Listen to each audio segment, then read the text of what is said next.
नमस्कार, बहुत स्वागत है आपका किसान तक में। मैं हूं आपके साथ संध्या बिष्ट।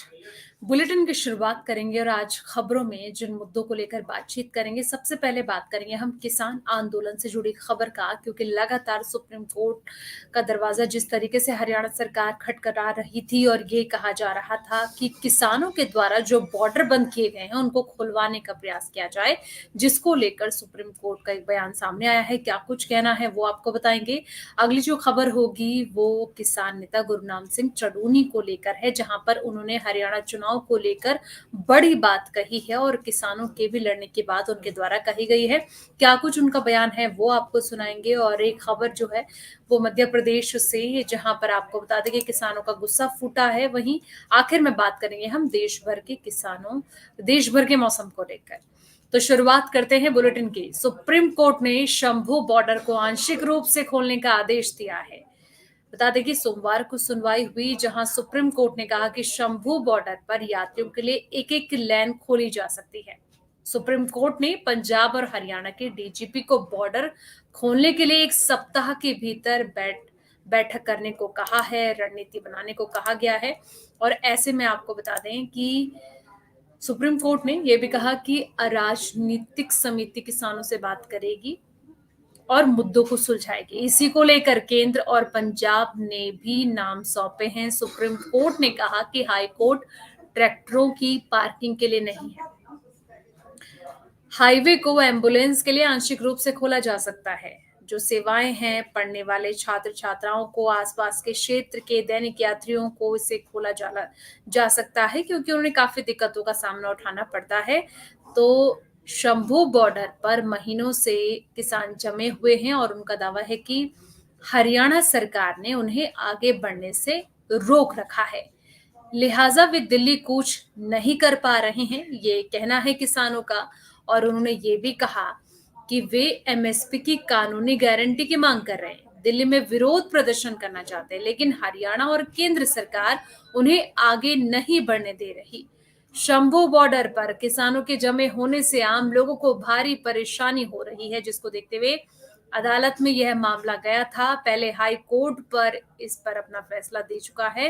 हाई कोर्ट ने कहा था कि बॉर्डर खाली कर दिया जाए। उसके बाद सुप्रीम कोर्ट में इस आदेश पर सुनवाई हुई। इस सुनवाई में आज सुप्रीम कोर्ट ने कहा कि एक लेन खोल देना चाहिए ताकि जरूरतमंद लोगों को आने जाने की सुविधा मिल सके। अब ऐसे में देखना ये होगा कि आगे क्या व्यवस्था की जाती है। जिस तरीके से किसानों का विरोध जारी है सरकार के खिलाफ, क्या आगे ये रास्ता खोला जाएगा, ये एक अपने आप में बड़ा सवाल हो जाता है। लेकिन आपको बता दें कि जिस तरीके से आज ये साफ हो गया है, सुप्रीम कोर्ट ने अपना फैसला सुना दिया है कि बॉर्डर को एक लाइन को खुला जाना चाहिए। इस बीच आदेश भी जारी किए गए हैं।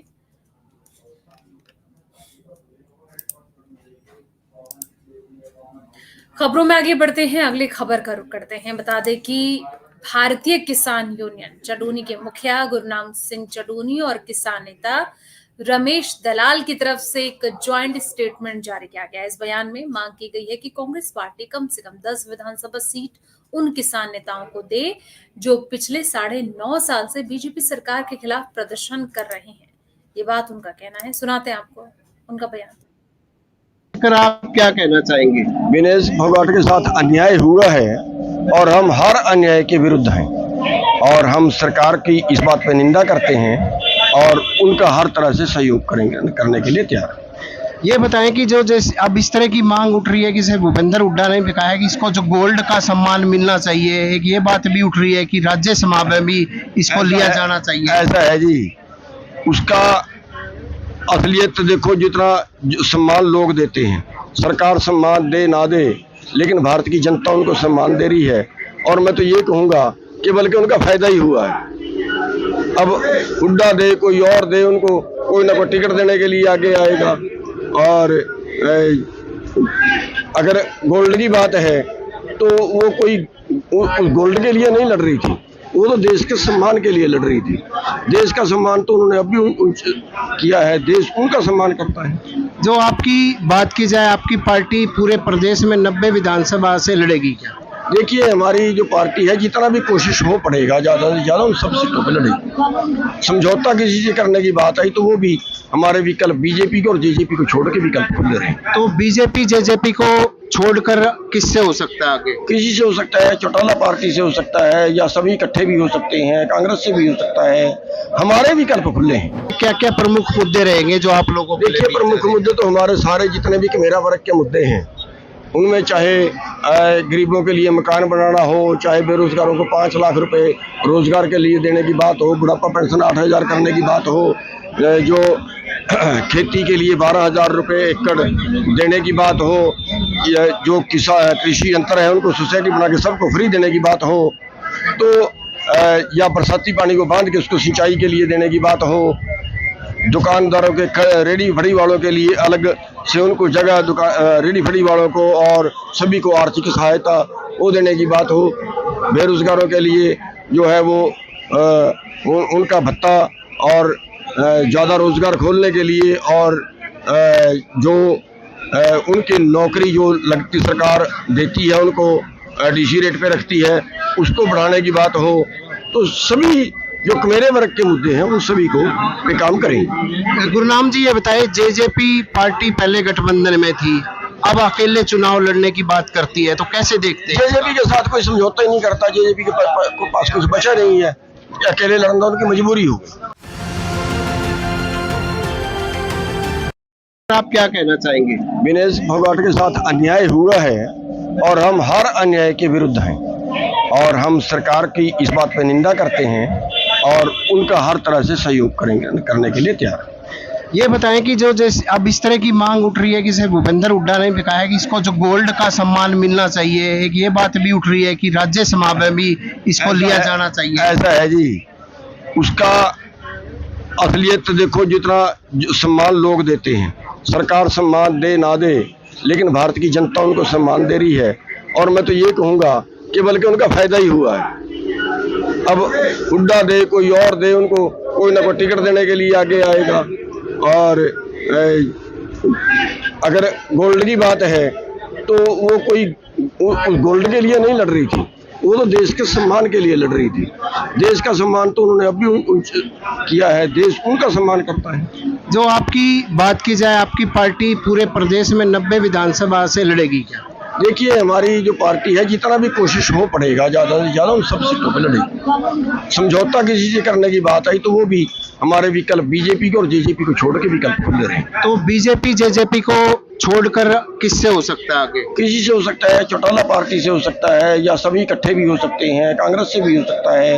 हमारे विकल्प खुले हैं। क्या क्या प्रमुख मुद्दे रहेंगे जो आप लोगों को? देखिए, प्रमुख मुद्दे तो हमारे सारे जितने भी मेरा वर्ग के मुद्दे हैं, उनमें चाहे गरीबों के लिए मकान बनाना हो, चाहे बेरोजगारों को 5 लाख रुपए रोजगार के लिए देने की बात हो, बुढ़ापा पेंशन 8,000 करने की बात हो, जो खेती के लिए 12,000 रुपये एकड़ देने की बात हो, जो कृषि यंत्र है उनको सोसाइटी बना के सबको फ्री देने की बात हो, तो या बरसाती पानी को बांध के उसको सिंचाई के लिए देने की बात हो, दुकानदारों के रेडी फड़ी वालों के लिए अलग से उनको जगह रेडी फड़ी वालों को और सभी को आर्थिक सहायता वो देने की बात हो, बेरोजगारों के लिए जो है वो उनका भत्ता और ज़्यादा रोजगार खोलने के लिए और जो उनकी नौकरी जो लगती सरकार देती है उनको डीसी रेट पे रखती है उसको बढ़ाने की बात हो, तो सभी जो मेरे वर्ग के मुद्दे हैं उन सभी को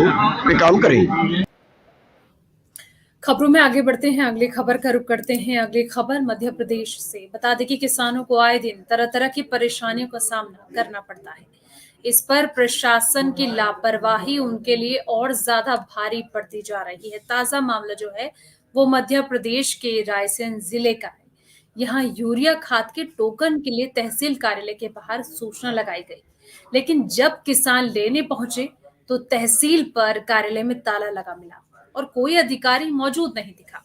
अब किसान इस समस्या से न सिर्फ परेशान हैं, बल्कि उग्र आंदोलन करने की चेतावनी दे रहे हैं कि हम उग्र आंदोलन करेंगे। किसानों को आए दिन तरह तरह की परेशानियों का सामना करना पड़ता है। इस पर प्रशासन की लापरवाही उनके लिए और भारी पड़ जाती है। ताजा मामला मध्य प्रदेश के रायसेन जिले का है। यहाँ यूरिया खाद के टोकन के लिए तहसील कार्यालय के बाहर सूचना लगाई गई और जब किसान खाद लेने पहुंचे तो तहसील पर कार्यालय में ताला लगा मिला और कोई अधिकारी मौजूद नहीं दिखा। अब किसान इस समस्या से न सिर्फ परेशान हैं बल्कि उग्र आंदोलन तक की चेतावनी दे रहे हैं। ये तहसीलदार की गलती है, प्रशासन की गलती है। यहाँ पे बोर्ड लगाया है 10 तारीख का। 10 तारीख अगर सैटरडे है आज और छुट्टी का दिन है तो आज बोर्ड क्यों लगाया? शुक्रवार में लगाते या सोमवार में लगाते, लेकिन आज जो लगाया और टाइम भी दिया 5 बजे से 6 बजे तक टोकन दिए जाएंगे। समस्त किसानों के साथ यहाँ यूरिया डीएपी मिल नहीं रहा। किसान जब मैं आया तो डबल लाख पे बैठे हुए थे, अधिकारी कोई कर्मचारी था नहीं, वहाँ कोई फोन नंबर नहीं लिखा। किसान पूरे दर दर भटक रहे थे, इसलिए सब लोग किसान इकट्ठे होके आए। ना इनको टोकन मिल रहा है और न डीएपी यूरिया मिल रहा है। तो तहसील का कार्यालय बंद, उन्होंने बुलाया तो है, बोर्ड लिखा है, उन्होंने टाइम दिया है कि 10 तारीख को 4 बजे टोकन मिलेंगे। बोला था ना तो यहाँ तहसीलदार मैडम है ना कोई भी मतलब अधिकारी कर्मचारी है, किसान भटक रहा है, ताला लगा है। किसान के लिए बुद्धू बनाया जा रहा है, मूर्ख समझा जा रहा है। रायसेन जिले में अभी 1 महीने से मूंग तुलाई हो रही है पिछले 1 तारीख से, और किसान का 1 रुपये मूंग का पैसा नहीं आया है। अब हम ये करेंगे कि अब देख रहे हैं, जब सब लोग बैठ के बैठक करेंगे, इसके बाद बड़े आंदोलन की तैयारी करेंगे। मैं मुकेश शर्मा, भारतीय किसान यूनियन जिला अध्यक्ष रायसेन। मामला ये है कि ये जो किसान यहाँ खड़े हैं, ये यूरिया डीएपी के लिए सुबह से लाइन में लगे और यूरिया डीएपी जो अपने डबल लाख पे गोडाउन है वहाँ पे ताला लगा के और अधिकारी कर्मचारी अपने कमरे पे बैठे। और ये आज की बात नहीं है, पिछले 1 महीने से किसान लाइन में खड़े होकर यूरिया डीएपी ले रहा है। यहाँ बोर्ड लगा है तहसील में कि टोकन बांटेंगे आज 10 तारीख में, और किसान यहाँ बैठा है, अधिकारी मजे से अपने कमरे में या जहाँ भी वो घूम रहे हैं। तो किसान की यहाँ न शासन को चिंता है न सरकार को चिंता है। किसान को मूर्ख समझने का काम किया जा रहा है। किसान अपनी धैर्य की सीमा खो रहा है और यदि ऐसे ही चलता रहा तो किसान उग्र होकर रोड पे आ जाएगा। ये पूरा सिस्टम जो सरकार ने जो मतलब किसानों ने सरकार बिठाई है और 29 के 29 विधायक जो है मध्य प्रदेश में भाजपा के बिठा ले हैं, मुझे तो ऐसा लगता है इसी का परिणाम है कि ये किसान दर दर भटक रहा है। पूरे प्रदेश में हाहाकार मचा है यूरिया डीएपी के लिए। इससे अच्छे तो हमारे शिवराज मामा थे, उनके समय में कम से कम किसान को यूरिया डीएपी तो मिल जाया करता था। ये मोहन यादव पूर्ण रूप से फेल है। मूंग पिछले हफ्ते मूंग मतलब 1 महीने पहले से मूंग का चल रहा है और अभी 1 महीने से किसी के किसान के खाते में मूंग का कोई भुगतान नहीं आया है। ऐसा अभी तक नहीं होता था। मूंग बिकने के बाद 8-10 दिन बाद किसानों के खाते में पैसे आ जाते थे। आगे रक्षाबंधन का त्योहार आ रहा है, किसान को धान की लगवाई देना है, खाद लेना है, यूरिया लेना है, डीएपी लेना है। किसान दर दर भटक रहा है। जो है ये क्या मजाक चल रहा है किसान के साथ पूरे देश में, पूरे प्रदेश में? वजह साहब यूरिया और डीएपी की वजह है। किसान इतना परेशान है, सरकार पूरी तरह विफल है। किसान लाइन में लगा है लगभग 1 महीने से। किसान की ऐसी दुर्दशा। आगे बढ़ते हैं, बात कर लेते हैं देश भर के मौसम को लेकर, क्योंकि देश भर के कई राज्यों में लगातार बारिश का दौर देखने को मिल रहा है। इस बीच आईएमडी के द्वारा भी लगातार अलर्ट जारी किया जा रहा है। बता दें कि दिल्ली एनसीआर में झमाझम बारिश हो रही है। पहाड़ी राज्यों में भूस्खलन, बाढ़ और बादल फटने की लगातार घटनाएं सामने आ रही हैं। वहीं मैदानी इलाकों में भी मूसलाधार बारिश होने से नदियां उफान पर हैं। मौसम विभाग ने 12 अगस्त को तमिलनाडु, पुडुचेरी, कराईकल, राजस्थान, केरल में भारी बारिश का ऑरेंज अलर्ट जारी किया है। वहीं दिल्ली एनसीआर, यूपी, उत्तर भारत के ज्यादातर राज्यों में जमकर बारिश होने की संभावना जताई गई है। दिल्ली में झमाझम बारिश के बाद मौसम सुहावना बना हुआ है।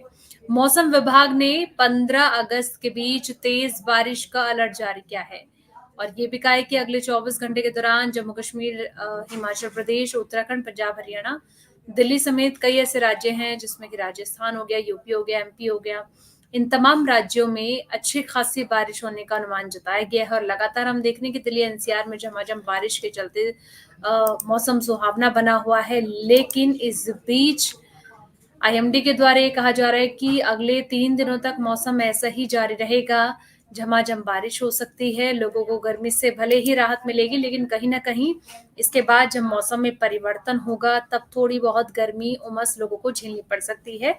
लेकिन दक्षिण राज्यों के भी कई जगह हम देख रहे हैं कि बारिश का दौर लगातार देखने को मिल रहा है। कई जगह पर झमाझम बारिश हो रही है और हालात बद से बदतर होते जा रहे हैं। खासतौर पर पहाड़ी राज्यों की अगर मैं बात करूं तो पहाड़ों से लेकर मैदानों तक हालात सही नहीं है, क्योंकि बाढ़ जैसे हालात के चलते लोगों को घर से बाहर तक निकलना दूभर होता जा रहा है। कई लोगों की जान तक जा रही है, जिसकी खबरें लगातार हम भी आपको दिखाते रहे हैं। तो ऐसे में आईएमडी के द्वारा ये कहा जा रहा है कि अगले 3 दिनों तक भारी बारिश को लेकर कई राज्यों में अलर्ट जारी किया गया है। तो कहीं ना कहीं अभी बारिश का जो सिलसिला है वो जारी रहने वाला है। फिलहाल 15 तारीख तक तो ऐसा ही मौसम देखने को मिलेगा। खासतौर पर दिल्ली एनसीआर में भी ऐसे ही हालात बने रहेंगे। तो दोस्तों, फिलहाल इस बुलेटिन में इतना ही। बाकी तमाम खबरों के लिए आप देखते रहिए किसान तक। नमस्कार।